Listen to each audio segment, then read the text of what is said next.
Aurora, Ohio, like many small towns across the state, loves their high school football on Friday nights.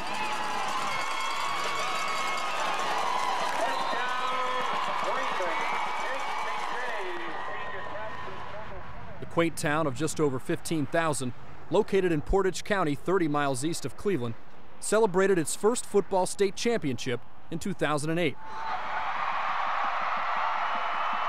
The Aurora Green Men have been perennial playoff contenders ever since. With all of Aurora's football victories and celebrations, there was no greater sense of community support than what Aurora endured 1 year ago, Thanksgiving Day, in the wake of a tragic loss.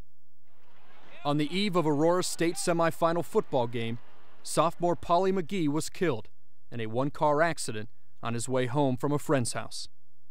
He had practice that morning and was excited because it was the playoff game.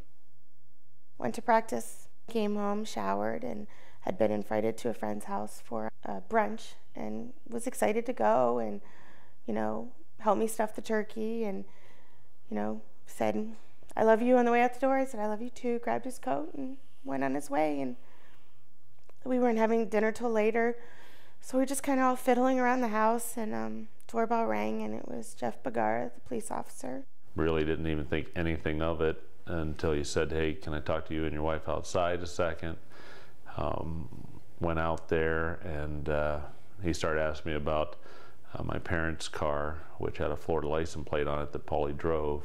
And then he basically let the words out while her and I were both standing there that that car was involved in a fatal accident. And as soon as I heard that, I basically slumped down onto the concrete because I knew, I don't know why, but I knew right then that it was him.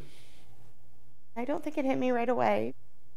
I don't know why, I just didn't think, it didn't even occur to me that it would be him.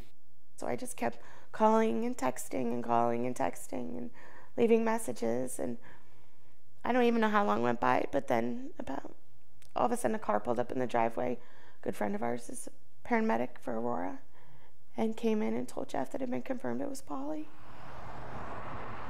Immediately, word spread through the Aurora community about Paulie Mcgee's fatal accident.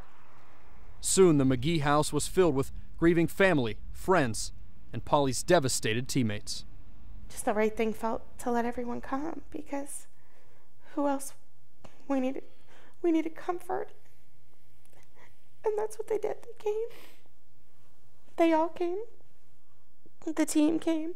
Our friends came. Acquaintances came. People that we had maybe met once or twice came. They left their families to be with us, to help comfort us. That's just truly amazing. Soon, the question would have to be asked, then answered. Would Aurora play their football game, now less than 24 hours away? It was Aurora head football coach Bob Mahalick's grim task to ask that question. We decided to have a meeting as a team up here at the high school, and actually the main thing we did, we wanted to vote on whether or not we should go on and play or not, and the Mcgees wanted us to. So it was decided that Thursday evening, the game must go on. Just a little more than 24 hours ago, while many of us were settling into our Thanksgiving Day dinner, the Aurora football team learned of the tragic news that sophomore offensive lineman Paul Mcghee, known simply as Paulie to his teammates, died in a one-car accident yesterday at 1:30 in the afternoon. The turnout was tremendous on the Aurora side. Talk about what that meant to you, because I think a lot of people that went there for Paulie, right, and it was almost a vigil at the football game. Right. I think everybody needed it to be together, and we all know everybody pulled as hard as they could. I mean, for that to happen, and it would have, maybe been a neater headline, I guess, if they would have won that game. But just for everybody in this town to get together and go over there and still hold it together. It's complete. His 5th touchdown pass of the night, on the money to Matt Eckhart. It was a surreal kind of game.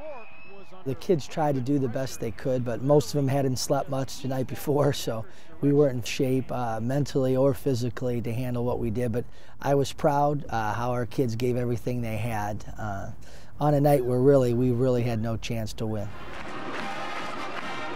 Hi, how are you? Hi! Today, the Mcghee family, Chris, Paul, and their 3 kids, attend all the Aurora football games, home and away. Yeah, same spot. What's it like going to the varsity games now when you go out there?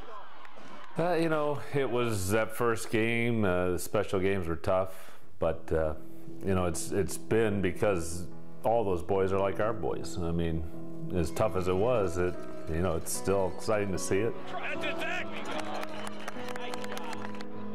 We couldn't not go. We just couldn't not go. It would hurt more to hear what his best friends were doing and what our friends were there to support us. They've been there every step of the way. It's just, we had to go.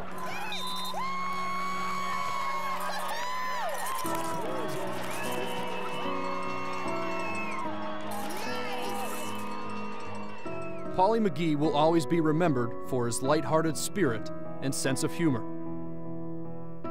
Even in his premature passing, Paulie still brings a smile to everyone who knew him.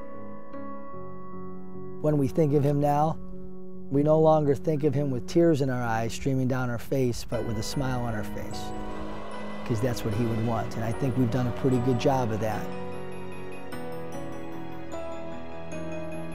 He lived, like I've said 100 times to people, for 16 years. Everybody wanted to be him. I wanted to be him. I mean, he just lived a lot of years in 16 years.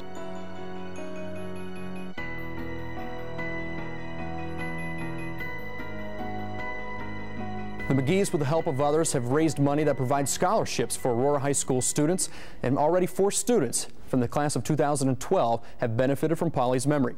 They're hoping to raise $57,000 to continue the scholarship drive. Now, well, we saw Chris and Paul Mcghee, the parents, but what about Paulie's siblings? Well, he has an older sister that's a sophomore at the University of Toledo. He also has a younger brother in the 6th grade playing football, and an even younger sister that's a cheerleader right now for the youth football program. So it's safe to say the Mcgees will be there watching football in Aurora for many more years. Well, what an inspiring story. Thanks, Will.